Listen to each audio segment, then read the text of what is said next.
नमस्कार दोस्तों, कैसे हैं आप लोग। मैं शिवाजी स्वागत करता हूं आप लोगों को मेरे इस यूट्यूब चैनल में। दोस्तों, आज मैं आप लोगों के लिए लेके आया हूं क्लास 10th की संस्कृत की वीवीआई ऑब्जेक्टिव क्वेश्चन, जो आप अगर 2025 में एग्ज़ाम देने वाले हैं क्लास 10th की, तो आपके लिए बहुत ही ज़्यादा इम्पोर्टेंट साबित होने वाला है। क्योंकि आज मैं आप लोगों के लिए मोस्ट वीवीआई ऑब्जेक्टिव क्वेश्चन लेकर आया हूं, जो कि आपको एग्जाम में डायरेक्ट यहाँ से 25 क्वेश्चन आपको कराऊंगा, जिसमें से 7 से 8 क्वेश्चन आपको डायरेक्ट देखने को मिलेंगे। कम से कम 7 क्वेश्चन तो आपको डायरेक्ट देखने को मिलेंगे। बस आप एक बार देख लीजिए ये सभी क्वेश्चन को। मात्र 25 क्वेश्चन है, उसमें से आपको 5 7 से 8 नंबर फिक्स है। चलिए शुरू करते हैं, आप देखते जाइए क्वेश्चन। पहला क्वेश्चन है, वैदिक साहित्य का अंतिम भाग है। वैदिक साहित्य का अंतिम भाग क्या है? उपनिषद है। वैदिक साहित्य का अंतिम भाग उपनिषद है। मतलब दोस्तों, हम आपको फास्ट में कराएंगे सभी, क्योंकि टाइम बहुत कम है। बस आपको एक बार देख लेना है, रिवीजन करना है। बस यहाँ से डायरेक्ट क्वेश्चन आपको देखने को वहाँ पे मिलेंगे। चलिए दूसरा क्वेश्चन है, अणु से भी छोटा क्या होता है? अणु से भी छोटा क्या होता है? अणु से भी छोटा आत्मा होता है। चलिए अगला क्वेश्चन, काव्य मीमांसा नामक ग्रंथ किसने लिखा है? काव्य मीमांसा नामक ग्रंथ किसने लिखा है? चंद्रशेखर, वीरेश्वर, राजशेखर, हिमांशेखर। राजशेखर ने लिखा है काव्य मीमांसा नामक ग्रंथ। चलिए अगला क्वेश्चन देखिए तो क्या है, पाटलिपुत्र किस नदी के किनारे अवस्थित है? यमुना, गंगा, ब्रह्मपुत्र, सोन। पाटलिपुत्र किस नदी के किनारे अवस्थित है? गंगा नदी के किनारे, बी नंबर। चलिए अगला क्वेश्चन, विद्यापति कौन है? विद्यापति जो है वो कौन है? मतलब कौन थे विद्यापति? ये थे मैथिली कवि थे विद्यापति। ये नंबर इसका हो जाएगा। 6 नंबर देखिए, पाटलिपुत्र में कौमुदी महोत्सव किस ऋतु में मनाया जाता था? पाटलिपुत्र में कौमुदी महोत्सव के किस ऋतु में मनाया जाता था? ये शरद ऋतु में मनाया जाता था ये उत्सव। चलिए अगला क्वेश्चन, 7 नंबर, नीतिकारों द्वारा शत्रु किसे माना गया है? नीतिकारों ने शत्रु किसे के बताया है? मतलब ये क्रोध को शत्रु शत्रु बताया है नीतिकारों ने। चलिए अगला क्वेश्चन देखिए तो 8 नंबर, महर्षि याकल्प की पत्नी का क्या नाम था? महर्षि याकल्प जो थे उनके पत्नी का क्या नाम था? उनका पत्नी का नाम मैत्रेयी था। मतलब ये मोस्ट वीवीआई क्वेश्चन है सभी। यहाँ से डायरेक्ट आपको यहाँ 5 से 7 क्वेश्चन आपको देखने को मिलेंगे। यहाँ डायरेक्ट मात्र आपको हम 25 क्वेश्चन करा रहे हैं, उसमें से 5 से 7 क्वेश्चन आपको डायरेक्ट देखने को मिलेंगे।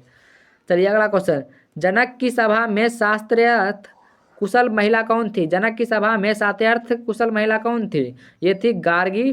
गार्गी थी, गार्गी वाचन कवि, गार्गी थी। आप उतना याद रखिएगा, हो गया।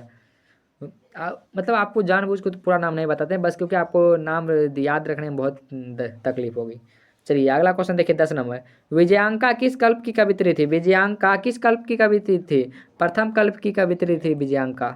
चलिए अगला क्वेश्चन, गायंती देवा किल गीतकानी डैश पुरुषा शुरुआत पद किस पुराण से किया गया है? यह विष्णु पुराण से किया गया है यह सब।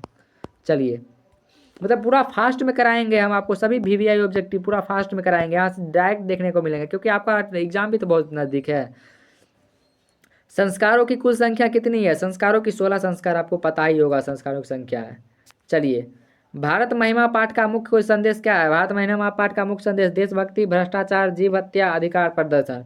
ये देशभक्ति या भारत महिमा पाठ का मुख्य संदेश। चलिए अगला क्वेश्चन, गोदान किस संस्कार का मुख्य कर्म है? गोदान किस संस्कार का मुख्य कर्म है? केशांत, केशांत का है मुख्य कर्म। 16 नंबर क्वेश्चन है, नरक के कितने द्वार होते हैं? नरक के कितने द्वार होते हैं बताइए तो? 3 द्वार होते हैं नरक के, ये नंबर। चलिए अगला क्वेश्चन, करमवीर कथा का नायक कौन है? करमवीर जो कथा था उनका नायक कौन है? उनका नायक राम परवेश राम था करमवीर का। चलिए, छात्रों का तप क्या है? छात्रों का तप अध्ययन, ये तो आपको पता ही होगा छात्रों का तप क्या है, कि अध्ययन ही तो है।